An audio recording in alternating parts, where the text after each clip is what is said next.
What if you could save money without even thinking about it?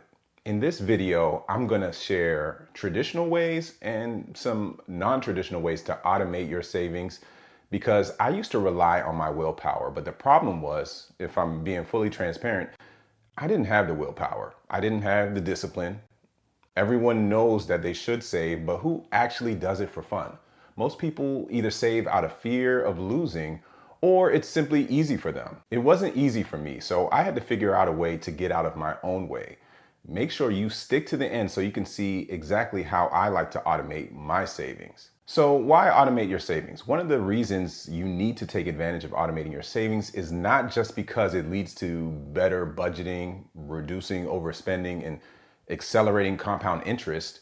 Those are amazing things for sure, but it reduces the stress of all of this.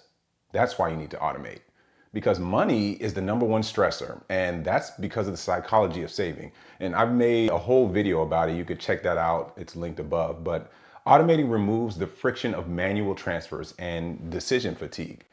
There's anxiety associated with deciding on how much to save, how often, and remembering to actually do it. There's even pressure when it comes to finally deciding when to use your savings that you work so hard for. If you can automate one or two steps of your savings to some type of set it and forget it habit, it's going to lead to consistent growth over time.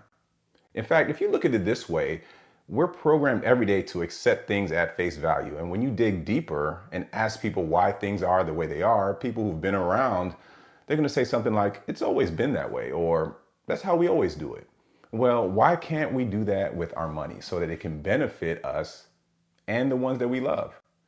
And what I mean is, why can't I set up things in my financial life so that they're protected from any disruption or anything else that wants to mess up my boundaries? When it comes to setting up your automated savings plan, the first thing you need to do is assess your finances, whether it's through a budget spreadsheet or an app. You have to have a good grasp of your income, your expenses, and set some realistic goals.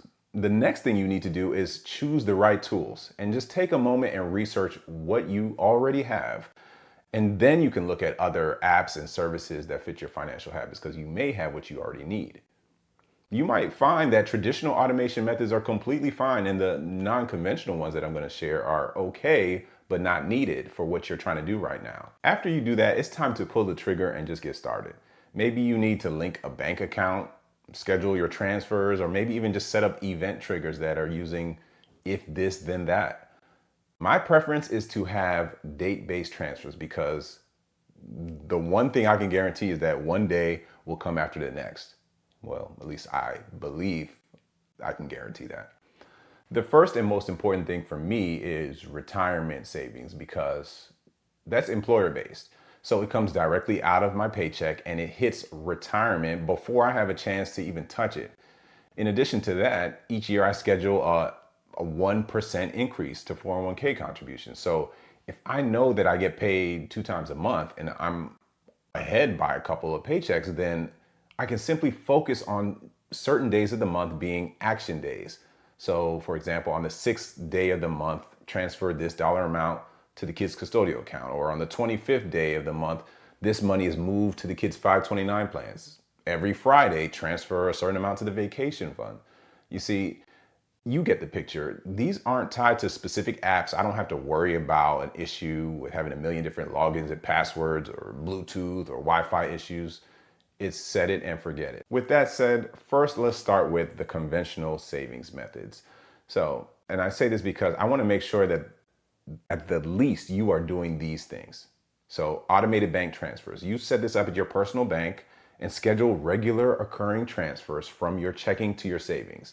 You control the frequency, the amount that you can cancel at any time or adjust at any time, but you need to make sure you cancel it, if you are, about a day or two before the scheduled transfer. That way you don't have any conflicts. One thing I consistently do is every week it's $125 goes from checking to savings because it's labeled vacation fund. I don't have to think about it. It just happens.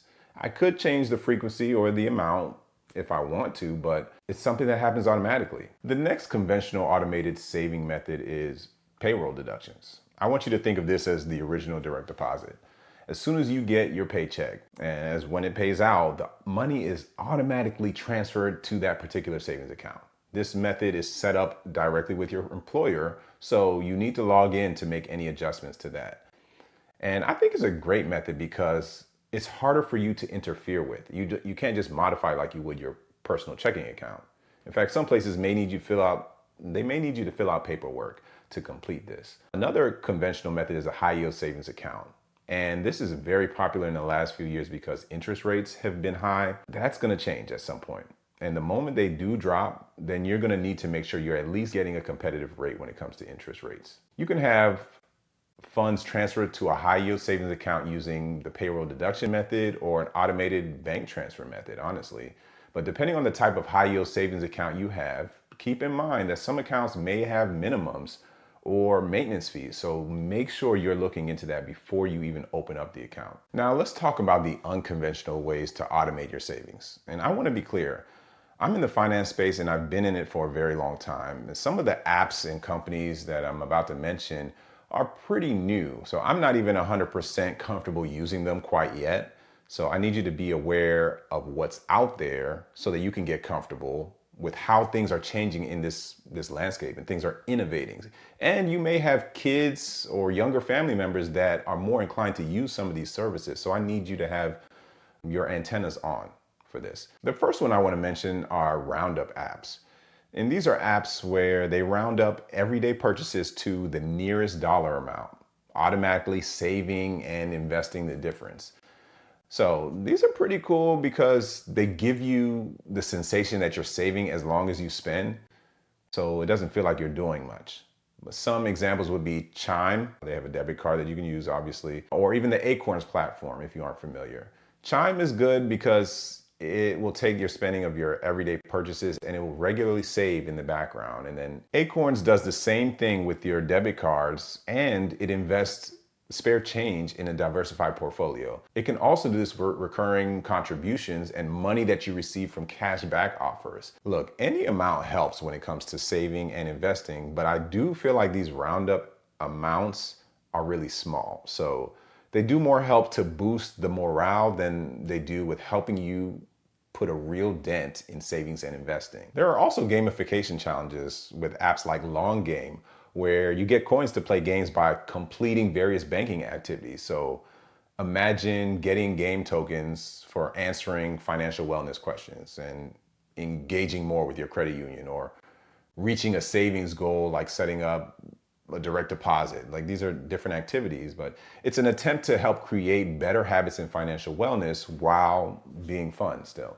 Long Game is actually owned by Truist Bank. So be sure to see if your bank has some feature like this, or just keep an eye out for other banks coming up with these type of features. Another aspect of gamification challenges, it may not be as much automatic, but they are game-like because it helps you train yourself to save more. So think of things like the envelope challenge where you have 100 envelopes numbered 1 to 100. Whatever envelope you randomly pick, you put that amount of cash into it. So if you pull the 10th envelope, you put $10 in it. If you do that every day for 100 days, you'll end up with $5,050. And this could work well if you don't mind keeping a lot of cash around. I'll be doing a separate video of all the different money challenges that I know, so make sure you subscribe so you can take advantage of that if that is more of your vibe. Another type of unconventional automation is subscription reallocation. So apps like Rocket Money or Hiatus, where they help you with subscription tracking, bill negotiations, and budgeting. And they even help you with investing, but not everything is free, and that's my issue. But it can help you with canceling subscriptions that you don't use and help you just towards moving towards your savings goal. For Rocket Money, there is a free version and there's a paid version. I don't particularly use it. Event triggered savings, that's another area where there's some unconventional methods being used. But if you're familiar with if this then that, you could set up triggers that can happen based off of a previous event. So for example, if it rains in your city, put $5 in a rainy day fund. Or every time you post something on Instagram, you save $2. And you can really be creative with this, so that's what I like about it. If you use Monzo, you can do something like if I make a purchase at a fast food restaurant, transfer that same amount to savings. You would just simply need to make sure that you have an if this then that account and a Monzo bank account, and then you can create a savings pot. And you can even call it the fast food guilt jar, whatever you want to call it, but you simply just connect the Monzo to the IFTTT account and set a trigger like any transaction at McDonald's, Chick-fil-A, Wendy's, and then set the action to the same amount to move to your savings pot. There are also smart piggy banks or Internet of Things devices. And think about smart devices that automatically track and deposit saved coins once they reach a certain amount, like Penny, the smart piggy bank. It looks like a regular piggy bank, but when you put coins in it, it syncs to a mobile app and then it updates your total savings balance. So if you wanted to save $500 for a new camera or game system, even your change can help by being automatically calculated to help save. Some of these can be linked to your regular bank account or PayPal so that when the device fills up, the piggy bank, or when it hits a target, you get a reminder and then you can initiate the transfer. So like every time it gets filled up with $50, move it to my Roth IRA. So this is kind of what you can start to do with these new automation methods. And it's helpful, especially if you have kids in your home. But I will say there are some issues I have with the unconventional way of saving. They can be out of sight and out of mind, especially if they're fully digital. And if you aren't logging into these accounts as often as you look at your checking account, then I have a hard time just grasping how helpful they'll be. You have to be willing to look at these accounts and the notifications that the apps give you so that you can feel the momentum of savings. And another thing, some of these methods require you to spend. So if you aren't spending anything, then nothing is happening, which means if this is your only way of saving and investing, you need to be doing more than this. And another thing, if you're rounding up transactions and you have 3 transactions a day, the most you would be able to save that day is probably close to $3. Again, that's something, but it needs to be more in order for you to really make a dent in things or for this to truly make sense. And this is what brings me to setting up your own automated savings plan. When it comes to overcoming potential pitfalls, first you need to make sure that whatever method you are using, you need to review on a periodic basis, just so you can make sure you're adjusting the amounts if necessary, and then also to see if it still makes sense. You also need to make sure that you aren't setting yourself up to overdraft in one account just to transfer funds to another account.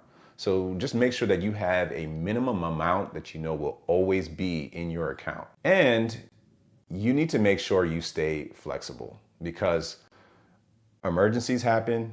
You might change your mind. Your goals may shift.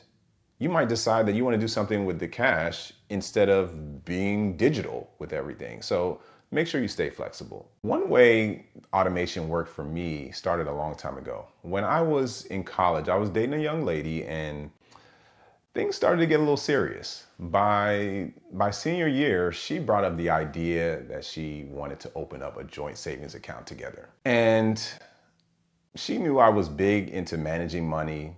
She knew I was an economics major. And she knew that making sure that money wasn't an issue was very big for me.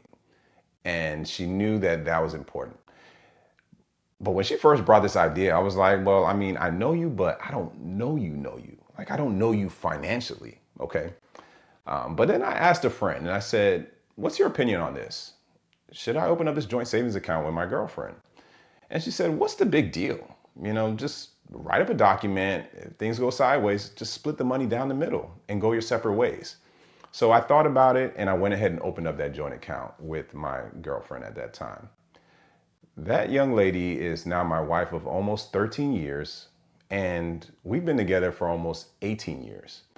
And that worked well. What worked well was that we had a different level of accountability with that savings account. We both knew the other person was watching the account, and we had a commitment to deposit a specific amount each month, and then we agreed to increase it after we graduated. And since then, that account was the same savings account we used when we received wedding gifts when we got married. It's also the same account we used when we got our first home. And we've had it at our credit union since 2008. And I share this not as a specific recommendation for you to quickly open up an account with someone, but it's to say that sometimes something simple and consistent as an automatic transfer is what matters the most. And then you adjust. You just adjust it going forward. So I say all of that to say automatically saving is a must. You have to do it in such a way where you can get out of your own way. If you find that it's not helpful, just take a look at some of the different ways to automate and see how it can help you, because there's a chance maybe there's some newer unconventional methods that can help and they might be right up your alley. But in the end, personal finance is always personal. So just make sure you leverage these automation methods the way that serves you best. I'd love to know from you, which one of the unconventional methods would you be willing to try? Let me know in the comments below. And be sure to get your starter kit for the savings series linked in the description below. That way you can hit your savings goals this year. The link is right below. And until next time, stay present.